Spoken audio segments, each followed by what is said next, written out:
Chaque fois que je fouille la douleur, que je fouille la blessure qui a précédé la douleur, c'est en me disant que, non pas que je rêve de guérison, mais que je rêve de mettre des mots sur ce qui, resté silencieux, serait une bombe.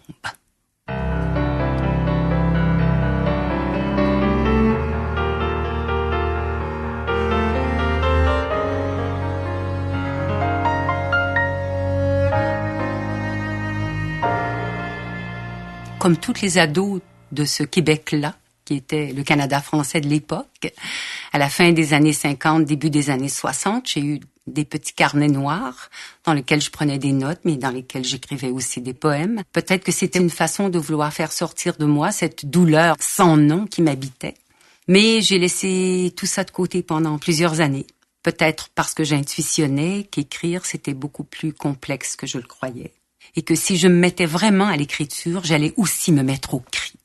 J'ai pris conscience, effectivement, que si j'allais vers l'écriture, si je devenais réellement poète, il faudrait que j'accepte d'ouvrir des portes, que je laisse passer ce cri, et je crois que j'ai mis du temps à me rendre jusque-là, à accepter en moi, de façon inconsciente, bien sûr, au départ, mais d'accepter vraiment d'aller jusqu'au bout de ce que veut dire écrire. J'ai fait un livre qui s'appelle « Ce fauve le bonheur », un récit, dans lequel je crée un personnage qui me ressemble un peu, qui repense à son enfance, et entre l'âge de 5 ans et l'âge de 15 ans, cette petite fille aura vécu une dizaine de morts, dont la première, la mort du père à l'âge de 5 ans. Et donc, cette enfance-là ressemble à la mienne, dans un Québec religieux, où donc on essayait de se faire un bonheur au-delà de la mort. Et donc, on empêchait évidemment la possibilité du vrai deuil. C'était peut-être ça, en fait, qu'il fallait que j'arrive à découvrir, à chercher, à fouiller, travailler sur cette blessure et sur cette douleur.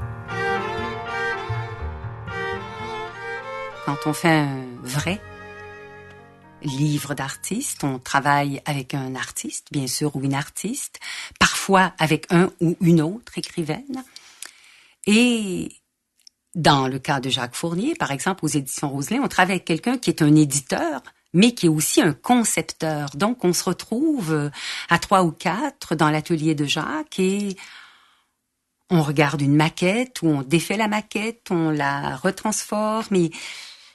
Et donc, il y a un moment où on est dans une espèce de création collective.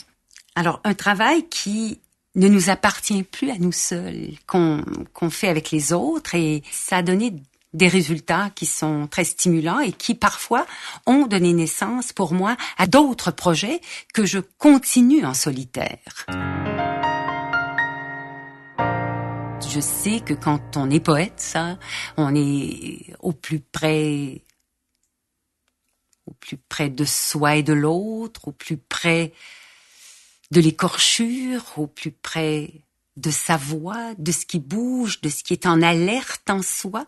Et c'est très fragile, c'est fragile comme le matériau avec lequel on travaille et qui est cette humanité à la fois riche et parfois désespérante et parfois trop vulnérable et parfois limpide, mais si peu souvent. On l'aimerait plus limpide.